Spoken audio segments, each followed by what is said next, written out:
What's going on, guys? It's your boy AD, and that's all damn in the spot. I know this is a little different because I'm on my phone, but that's because I realized that I got to reset my sound settings on here because, I was having fun the other night and I never like resetted my sound settings. In order for me to do that, I'm going to have to restart my computer, and I don't feel like doing that right now. So I'm just going to do it from my phone real quick, okay? But the next time I'll be back how I normally be. But so this is the review for SmackDown. This is on April 22nd, and the headline was Sami Zayn escapes Drew McIntyre again, leading to a steel cage match. I remember when I was watching them first fight, and he kept running and running for McIntyre. My first guess was a steel cage match. Like that was my first guess, but then they had the lumberjack match. But we gonna get into that.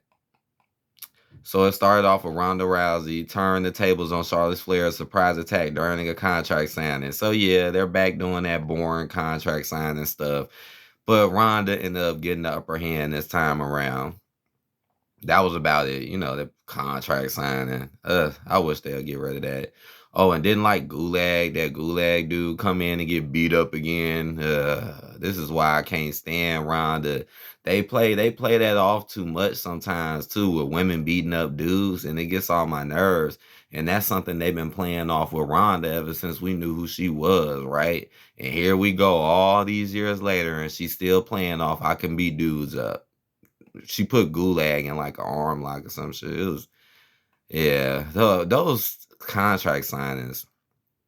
Okay. Then we had Xavier Woods go against Butch. Now, people are getting hyped over the Butch character. Yeah, I'm gonna need some more time with him. He is starting to shock me a little bit with some of the craziness because he's starting to act crazy and outrageous. I don't know what the hell they gonna do with Ridge Holland and Sheamus. I don't really know like how far this is gonna go before he end up fighting him. But one thing I will say is I am getting tired of seeing Butch fighting Kofi or fighting Xavier. I am getting a little tired of that. But after the match, Xavier ended up winning though. He ended up rolling them up for the win. So it's still playing off into Butch just being really wild and uncontrollable. He even ran in the stage. Yeah, he ran in the crowd and started running around acting crazy. So that was a little wild. Let me see. Gunther defeats Teddy Goods. So yeah, they are building this Gunther dude up the same way that they are building Veer. But I think Gunther is going to end up getting a little further than Veer. Like, I just don't think Veer is going to cut it for some reason. Because they're being built the same way, right? They're jobbing people. That's all they're doing is coming out jobbing folks. I kind of like the way how WWE does it a little bit better than AEW. Because AEW does kind of do that a little bit too frequently. But with this, it's like, okay, you know why he's getting job, and they're gonna build him up to fight someone. Now, who do I think that person is gonna be? I think it's gonna be I've heard rumors of Drew McIntyre, but hell shit, what if they put Gunther versus Veer? That'd be wild, but I don't think so. But hey, maybe it could be Drew, maybe, because this Sami Zayn stuff may not last forever. But we'll see if Gunther actually still remains to be a threat. We'll see. The Veer stuff is kind of funny though, because he's actually sending people to the hospital. Riddle defeats Jey Uso, so they're still doing these singles rivalries. We need to get to the point with these matches, man. Here we go again. Bro's fighting alone again. He actually ended up winning this time, though, so he was happy. Did anything else happen? Right, Jay kept his foot on the gas, tossing Riddle into the steel steps before started staring down Randy Orton as he pulled a page out of the Viper's playbook and dropped Riddle onto the announce table. Damn, what happened? Right. Because I remember seeing it. Jay then climbed to the top rope for a splash, but Riddle got his knees up in time to roll him up. Yep, that's what happened. Yep. And yeah, bro was taking a lot of bumps now that I remember. Yeah, he was. And he still just put his knees up and rolled them up. Yep. I'm just waiting for the tag team match, man. Come on, let's see these belts go on the line. Then we had Natalya and Shayna Baszler interrupted a women's tag team champion, Sasha Banks and Naomi. So this basically was a promo where Naomi and Sasha was just talking a lot of smack about how great they were and all their accomplishments and how nobody really can stand up to them. And then look who comes and interrupt the party, which we kind of already expected because they already was showing Sasha, I mean not Sasha, Shayna and Natalia in the background watching them. So this is really nothing new though. I mean, kind of what Sasha and them was saying was kind of true.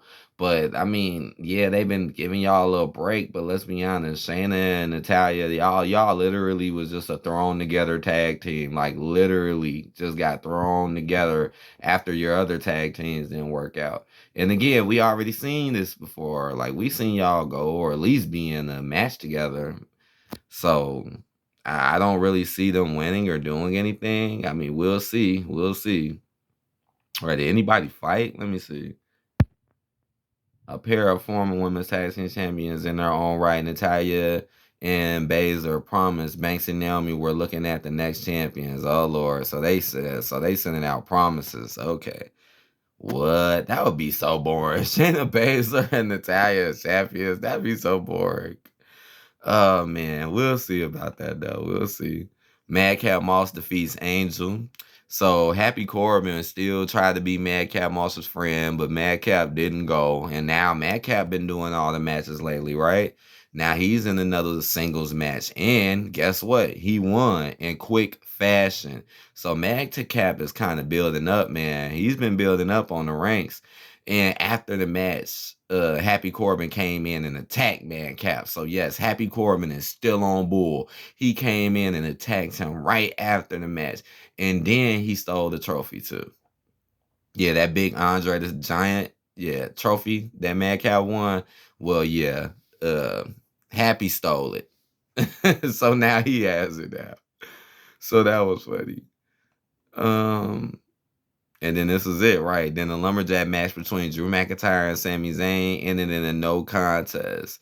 Okay, so basically it was a match, and yeah, there was no running. People kept throwing mugs in, especially in Sami Zayn, you already know. But I kind of did miss the end. Like I missed the part because I was watching this match, but the part I missed is when he ended up getting outside the ring. I'm like, how the hell did he do this with all these people? Because it looked like he ended up right. He ended up losing again, Sammy, because of a count out. But I'm like, how in the world did he? So I'm gonna have to read that. It says, with the Lumberjacks brawling outside the ring, Zayn looked to make his escape, and after a few unsuccessful attempts, the master strategist found an opening and scurried away into the stands. Oh, so that's what I had a feeling that's what he did. So he found the opening. There shouldn't be no openings in a Lumberjack match. What? Found an opening, scurried away into the stands until WWE Adam Pearce appeared with an announcement. Surprised that Zayn managed to run away again. Pierce decreed Zayn will once again face McIntyre next week inside the steel cage. While Zayn threw a fit, McIntyre smiled and countered a surprise attack by Jinder Mahal and Shanky to deliver a claymore and warning for Zayn's potential future. And that's lame. Man, I hate how they be doing this. Like they be building Drew McIntyre. This is why a lot of people find him boring. Like this is why the ratings go down when Drew McIntyre was champion. Cause y'all don't know, like y'all just play the same shit off of him, and y'all book him too overly strong, like y'all do. But it's like, for example, that doesn't make any sense. You just had a whole match, but then Veer, I'm not Veer. I mean, that made no sense, period. Why is Jinder Mahal and Shanky attacking you? That don't make no sense. But anyways, they catch you off guard. Obviously, anybody else in this, most of pretty much anyone else in this situation would get jumped, get beat down, and that'd be the end of the show. No, Drew McIntyre has to fight back and beat up both of them and send claymores to both of them and has time to come out and do it. This is why a lot of people do not like Drew like that, man. Come on now. That was so pointless. I mean, damn. If anything, Sammy might be the one who might come up off of this because he's the one that's actually building character with this whole running away theme and then now going to end up in a steel cage match. And if he wins the steel cage match, it's going to kind of prove my more of my point about Drew. Drew could be better. He could be better, but his gimmick is not that great. I'm sorry. And And shit, they just book them too overly strong, and they do it too often. Too often. Like maybe once in a while. Like I've seen them do that so many times with Drew. It's not funny.